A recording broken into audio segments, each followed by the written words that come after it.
The China and Africa podcast is brought to you in partnership with the Africa-China Reporting Project at Wits University in Johannesburg. The ACRP promotes balanced, considered reporting on Africa-China relations through innovative training programs held throughout the year. More information at africachinareporting.co.za.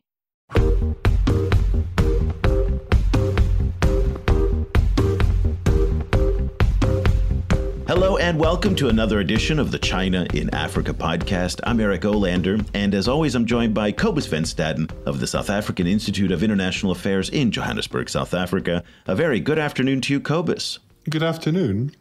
Cobus, I'd like to start today's show with an apology, more like a mea culpa. And in our previous show, when we talked about the rise of Confucius Institutes in Senegal and in parts of West Africa and Mandarin education going on across the continent, I used a term that really wasn't the best way to describe what I was trying to express, and it certainly did not express what I meant to say. So I used the term French West Africa, and thanks to Simon Manjang, who was very, very kind and emailed me and reminded me that that really is not the best way to express it. And I really meant to say French-speaking West Africa.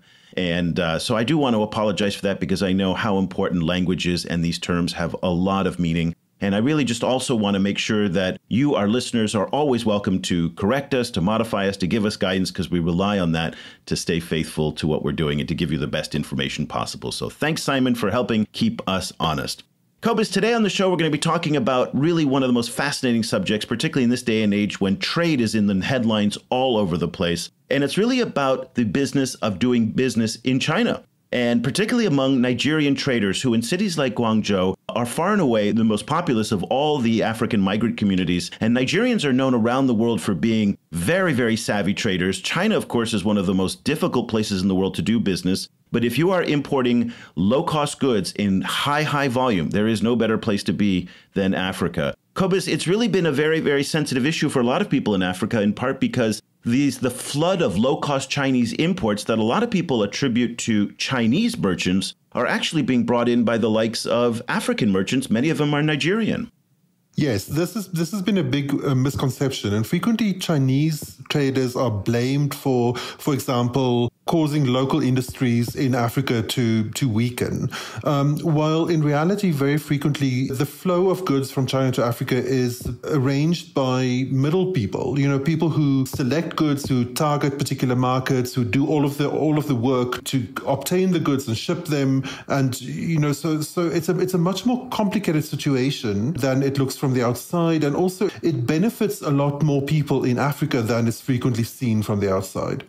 What's complicated is not just the trade politics of it, but actually how do the products get from the factory to the ship all the way to Africa? And very few people have insights on this that we're able to kind of have an opportunity to peek behind the curtain to see what actually happens there. And so we're really excited today to have the opportunity to speak with Jidiofor Anekanu, who is a Nigerian trader, online businessman, and also a graduate of Nankai University in Tianjin, where he received his MBA. Jay, thank you so much for taking the time to join us. Thank you so much, Eric. And nice to meet you, Cobus. Yes, Jay, why don't we get started and tell us a little bit about your background, because I think your background is so fascinating to how you got into running an online store called Savannah and Joy. It's SavNjoy, SavNjoy.com. I'll give you a little free plug there, where you are actually sourcing materials and products in China and selling them to customers in Nigeria and in the UK. And you've had an opportunity to visit at least 29 Chinese factories over the past few years to get an insight on what Nigerian businesses need to know. So why don't you tell us a little bit about how you came from Nigeria and all the way to China, and what led you right now to working in the manufacturing sector? Okay, sure. I arrived in China in 2014, September, to study an MBA.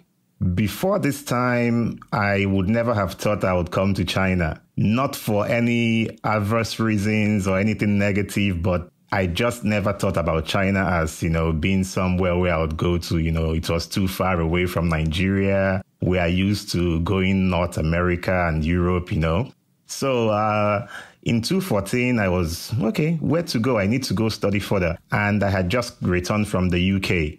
Unfortunately, I felt the fees in the UK were too expensive. To study an MBA in the UK or in the US, it's like looking at 100 and something thousand USD. And I remember a friend of mine had studied in China, for a bit, just a few months as an exchange student.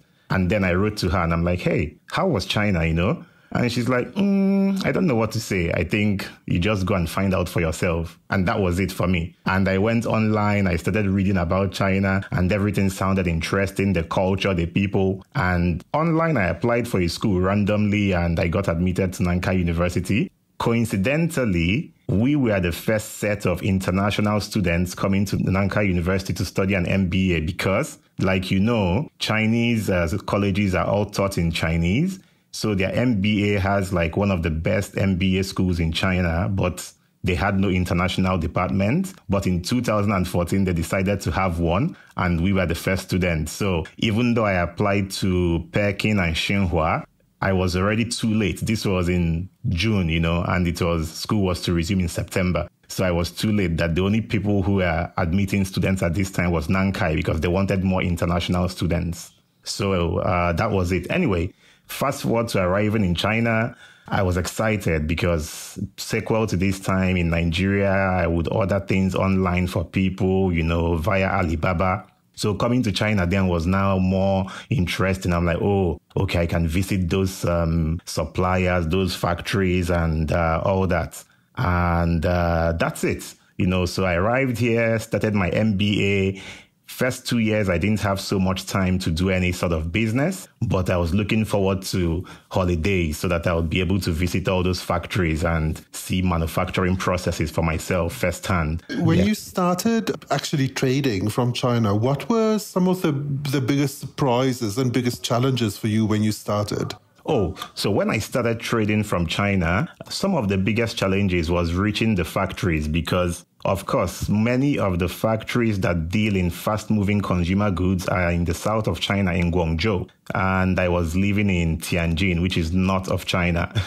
And contrary to what many people think, like they think everybody in China, once you say, oh, I want this product, they know how to help you get it, how to find it. It's different, So I found out I had to start looking for these suppliers myself. I had to, find my track and my way to do this. So this was a big challenge. Well, in your time and going back and forth to the factories, you've come up with some tips and to advise people. And you really want to help other Nigerians and other Africans on how to do business in China, because this is a really rough and tumble place. And so you've come up with a list of some pointers, and let's run through 5 of them very quickly. And so I'm going to ask a couple, and then Cobus will get his turn. So you've number 1 on your list and number 2 on your list. Identify your product and research product varieties. Walk through us and try to be as specific as possible about the African aspect to this, because a lot of these rules apply to anybody coming to China. But what is specific to Africans about these tips that you're going to give us? Okay, so in identifying your products, I like to refer to a certain niche of people now in Nigeria, in Africa. They are growing and they are called the Millenia Enterpreneurs. So these millennial entrepreneurs, like I call them, they are people who have been working 9-to-5 jobs. They're probably from middle-class homes, good education, have lived abroad, but they're kind of getting fed up of working and they're like, oh, now I want to do something of my own. I'm creative. So the first thought that comes to their head is China. I can buy stuff, I can sell to people here, or even better still, some of them want to make, their own clothing or whatnot. So in identifying the products, they have issues because it's just a thought in their head. They think in China, you can buy whatever for whatever price and all that, but it's not exactly so because a product has different components that make it up. There's the quality of the product, there's the price of the product, and there's the landing cost to you down in Africa or in Nigeria. So many millennial entrepreneurs don't factor in all this properly and also add their profit margin. So a lot of times they start ahead of themselves and they find out at the end of the day that, oh, they spend either too much energy on this and they don't make what they think they will make, or they spend too much money on it and they didn't factor in all the little expenses along the line, like for shipping or for getting the right quality that will get them the right price for the product. So this is what I talk about when I say identify your product. And going down to researching the product varieties, one product may have a lot of varieties, like we all know. beer is beer, right? But there's many different brands of the beer. And depending on maybe the condiments used in making each one is what determines the price. So this is a serious issue because many people don't think about it clearly like this. And they just think, oh, I want to buy this hair, for example. And maybe that hair you're trying to buy doesn't really worth much, in the market. And the one that's really giving people the top profit is some other brand, So you have to know the different varieties for you to be able to identify the particular product that you would sell and make maximum profit and encourage your business to grow. If not, you get burnt out along the way. You mentioned working out the landing costs. So I was wondering if you could talk us through a little bit of some of the problems, some of the complications of working out what the landing costs are. And then also, I was very intrigued by one of your tips, which is understanding the seriousness of your order. So I was also wondering what you mean with that. Okay, about the landing costs, when you buy a product, you procure from the factory. Secondly, the factory has to ship it to you. So in between these two scenes, it's possible that this product is going to stay in a warehouse because, like we know, you live in Nigeria or somewhere in Africa and you buy this product. So, of course, the factory needs to send it to somebody. So they send it to a warehouse. When they send it to this warehouse, that costs money, to stay in the warehouse for some time before it moves on for onward shipping. Although now, in most cases, the people who ship the goods from, let's say, for example, Guangzhou, those people now have a warehouse and they charge you nothing to send your products to them in their warehouse. But for a simple trader who's online buying a product in Nigeria from a Chinese person, the Chinese man doesn't know about your warehouses. His own problem is just selling this product to you and you giving him an address to send it to. So basically, the landing cost gets accumulated from paying for the warehouse, paying for the shipping down to Nigeria. Then if you use an agent in China, for example, to procure these products, then you also need to pay the agent something. So when you add up all this, that's what the cost you get here in China. Then when it leaves and gets to Nigeria as well, maybe you're living in a certain part of Nigeria and you need these products to come down to you in your, where you are. So the products land in Lagos and you're living in Port Harcourt. So you need the products shipped to you in Port Harcourt. There's also some money you pay for the transportation, and you also pay for the clearing. So when you add up all this is the cost of the product. Then you have to add your profit. So by the time you add all that and add your profit, that's it. That's the landing cost. Support for this podcast comes from the Africa-China Reporting Project at Wits University School of Journalism in Johannesburg. The ACRP provides reporting grants, workshops, and other professional development opportunities for both African and Chinese journalists. Follow the ACRP on Twitter at Wits China Africa or visit africachinareporting.co.za for information about grants and upcoming seminars. So one of the things that makes China unique is its ability to generate enormous quantities of product. And it can build things, it can do 10 million iPhones in 3 months. It produces, out of the world's 15 billion pairs of shoes that are made every year, 12 billion pairs are made here in China. The scale here is unimaginable. And you talk a little bit about the importance of understanding quantity, because this is one of the places that, they can deliver quantity. And understanding quantity for a trader is key because that affects the price. So why don't you talk to us a little bit about what Nigerians and African traders have to understand when doing business here and placing orders with Chinese manufacturers and the importance of quantity. Okay, so many Nigerian business people, they want to buy a certain product, but they probably just need a few as samples to start off with. And knowing the Chinese factories, what really gives them the kick to sell you the product is when the quantity is huge. Because when the quantity is huge, then that means that the factory can purchase the raw materials ahead of time at a cheaper price, save money on that, set up an assembly line for your products, then produce your products. So if the quantity isn't high enough for the factory, then it's of no use going to the factory to buy it. You'd rather buy it from a wholesaler. But many of the people in Nigeria and in Africa, some of them don't understand this concept. So, for example, she wants to start a business and she needs to buy 10 pieces of different hair. as the sample, and then she sends you, oh, hey, guy, I need to get this from China and I need to get it from the factory. By the time you walk through the factory and explain what you want to buy, it's insignificant. And then you find out that even at the costs that she has to buy the hair, it would be cheaper for her to buy it in Nigeria, because if you're not making like a minimum of 1,000 pieces, then the price doesn't go down. If you're going to buy 100, you find out that it's just like the same retail price in Nigeria. So many people get it very twisted, when they call you and they're like, oh, I want to get this. And you're like, okay, hold on. And by the time you do the back and forth with the factory, you give them the price and they're like, wow, it's too expensive in China. I bought it in this place for this amount. I bought it in the US for that amount. And then you explain to them, yeah, that's true. But the thing is, in China, if you want to get a good price, then you need to have a large quantity, you see. So that's basically how it works. For example, there was a certain client whom I was going to make bags for, and it became kind of a runaround because the quantity she was looking at and the frequency of the order and all that just wasn't matching up with the Chinese factory, so they couldn't do it. One of the very interesting tips that you give is that you have to keep convincing the Chinese manufacturers that you are serious and you are enthusiastic about the order.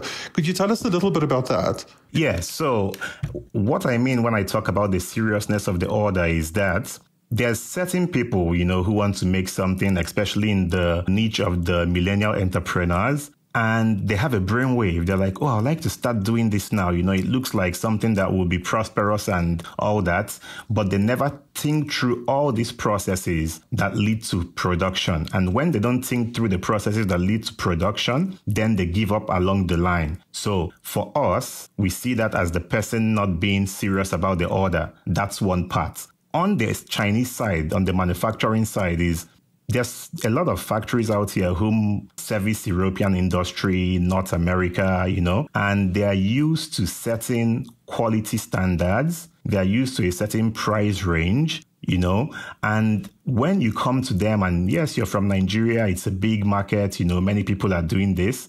They really don't understand yet how that market functions. So it takes some convincing, to let them understand, okay, no, this could happen, and all that. For example, a factory that produces shoes or bags, they know the styles that are in vogue. They can tell you in 2014, this was the, autumn edition of this shoe. This was the summer edition of that shoe. But because where we come from is not yet up to this, we don't yet function in that structure. So there's still not a clear understanding of what's in and what's not, where we come from. So this is one serious issue where you need to, convince the manufacturers and let them see that you could actually bring them, a certain new niche market that they don't know about. You talked a lot about apparel and textiles, and that is one of the largest exports from China to Nigeria. And it's particularly sensitive in Nigeria, especially in the north in Kano State, where there's been a lot of discussion that Chinese imports and just a wash in Chinese imports there have displaced the textile manufacturers in northern Nigeria. And that makes sense because, as you've talked about, the China price is very, very hard to beat. But there's a lot of anger, not just in Nigeria, but in many parts of Africa towards the Chinese for undercutting local producers. And they say this is really endangering economic stability in many parts of the continent. Now, when you and I were talking last week in person up in Beijing, I brought this up to you and I was kind of suggesting that it was Chinese traders who were doing this. And you corrected me in saying that actually it's Nigerians who are behind this. Explain to us a little bit about the dynamics of the textile trade between China and Nigeria and Africa in general. Okay. In terms of the textile trade, we call it Ankara. So the Ankara fabric is one that the Nigerians and Africans in general really like. And there used to be a lot of production in Kano, a long time ago. But the intricacies of what led to those factories shutting down, and what happened there are not really clear to me. And it's not something I would really, give you a clear point out and say, this is what happened. Because a lot of things could have happened. But when it comes to the aspect of the Chinese bringing in the cheaper Ankara and the Nigerians, buying from them, it's obvious that this business was mainly supported by middlemen who were traders that had experience before now with China. So they found out that this fabric could be made in China, and the factories were willing to make it for them at cheaper prices. So, it's probably unethical, right? But a businessman will do what he has to do to sell his product. So to a large extent, I blame more of the Nigerians for killing that Ankara business in Nigeria and not the Chinese, because before any Chinese person does business in Nigeria, they have to have a middleman. Before you can do business on that scale, there's somebody who leads you and says, okay, I'm here. We can do this together, and I'm going to give you the backup that you need. Of course, the factory never would take products worth $2 million out of China and just head to Africa, right? They have to pass through the border. They have to clear it, pay certain fees. So there's usually somebody who's there, who's going to receive you and let you get an inroad into the market. Remember that the Chinese don't speak English, and more so, the people in that area are Hausas, so they don't even speak English as well, talk more of Chinese. So there's definitely middlemen. But on the other side of the fabric trade between Nigeria and China is even something more interesting. In the north, there's the Ankara, coming from the cheaper Ankara fabrics coming from China. On the southeast, there's a city where we all know, and it's very popular to everybody in Nigeria. In fact, I term it as the China of Nigeria, because long time ago, these guys in Aba, they started to reproduce or copy famous brands, and they were making really amazing things, but somehow they did not get so much support from the government, so it never took off. And if I recall correctly, this was around the same time that China also started to, do the same, copying and making similar products. But Chinese got the support they needed, and their industry took off, and now China is unstoppable in manufacturing. Back to the Aba boys. In Aba, they are well known for fabrics, for shoes, for apparel in general. There's many, these guys are exporting products to all African countries from Aba. So there's the second-hand market in China where fabrics which have been rejected by factories in China for not meeting probably the production specifications, or one reason or another, as well as excess fabrics, out of excess production, there's a market somewhere in China where all this fabric is sent to. The people who buy the fabrics from the factories are the Chinese men, of course, the locals. Then they send it to the market. But the guys who buy the fabrics from the Chinese people when it comes to the market are mainly Nigerians. So this is very interesting, because just along my way, of traveling and going to factories, I ran into this place and I found out that, wow, it's a very interesting setup. The trucks land at this place maybe at 5:30 a.m. in the morning. The boys hop on the trucks and they start to pick all these fabrics. Of course, it's a mixture of different fabrics. Is it chiffon? Is it cotton? Is it nylon? That whatever. So the idea is to look at the fabric and pick as much as possible of this fabric, and then it gets weighed on a scale. And when it's weighed, you pay whatever, you have agreed with a man. Because when any truck comes, he says, oh, this truck, I'm going to sell every fabric in this truck for X amount. So it's a flat figure, he says, okay, every fabric here costs 10 yuan. And that's it, right? So when they weigh it for you per kg, you pay that amount per kg, and that's it. Now, the boys who go on the trucks to get the fabrics down, they live in China mostly, and they live in the area. The guys who come from Nigeria to buy the fabrics, they come from Aba to buy the fabrics, and they take it back to Aba to sell. But the very unique thing is that both the people who live in China and the guys who live in Nigeria all come from Aba. And even in Aba, they all come from a certain village, So it's very inspiring to see, because these are people who know about this business for ages. Their parents have probably been doing this. Now it's rolled into them doing it and everything. So if their eyes are closed, they can even tell you what a fabric, what a fabric quantity and quality is. So that's what's unique about the two different sides of the fabric business from Nigeria to China. And if you were to give advice to Nigeria on how to improve their apparel business, either, in competition with China or through imports from China, what is the best way for Nigeria to regain some of its competitive edge? I would say the best way to regain the competitive edge is to invest in building these factories in Nigeria. That would be the best way. It would be to start up these factories in Nigeria and start to manufacture there. There's really many different ways that it can be done. For example, fabrics are in different styles, and they're manufactured in different ways. Now there's some new techniques such as digital printing. Digital printing is easily done on certain fabrics, such as polyester, silk. These fabrics can be digitally printed on easily. But cotton and the other ones, they usually need a more tedious type of manufacturing process.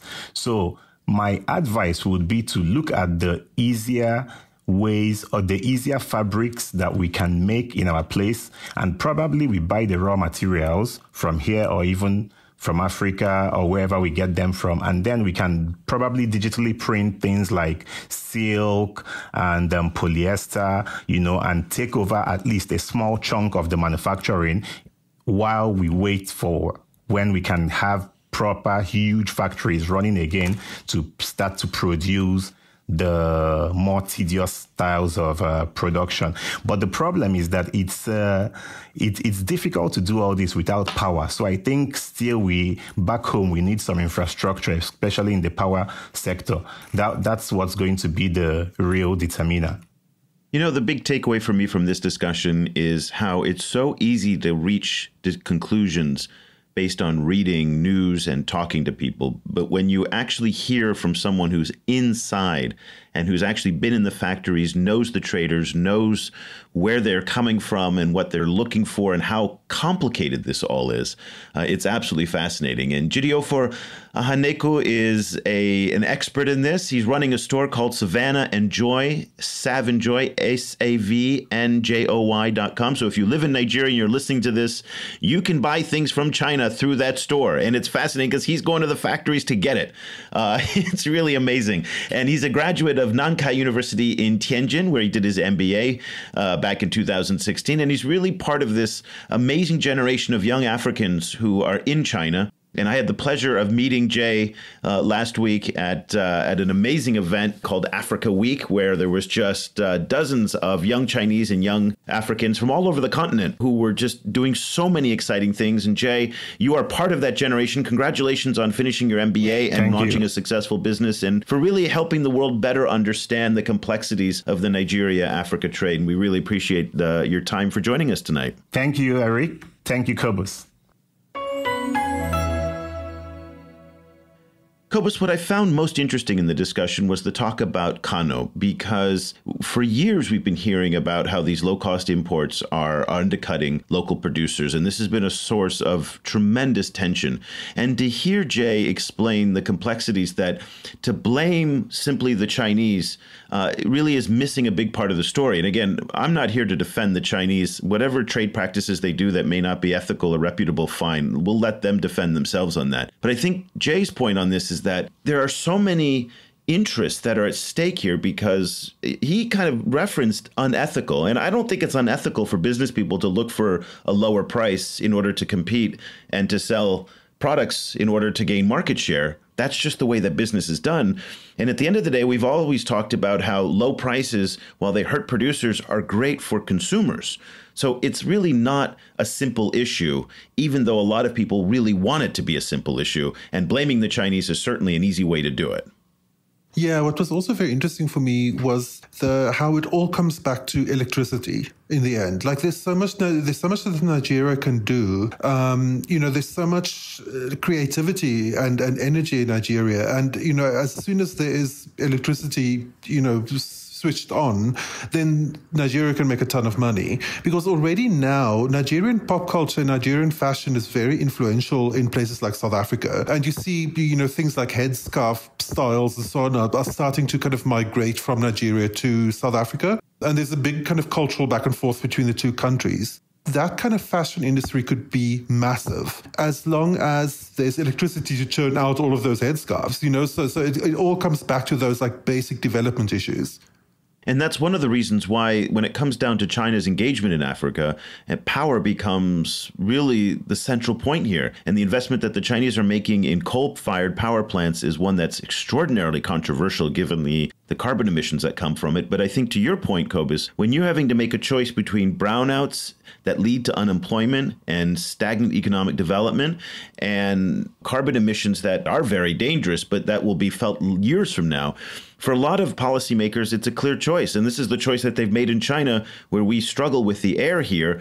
But keeping a lot of people employed is a big, big problem and a big challenge. So you're right. Power is the issue. So it's funny that in our discussion today about trading, we've touched on imports, we've touched on employment, we've touched on power, and on all of these issues cross-sect one another. And it's just really what makes this discussion so very, very interesting. We'd like to hear what you think. What did you think of what Jay had to say?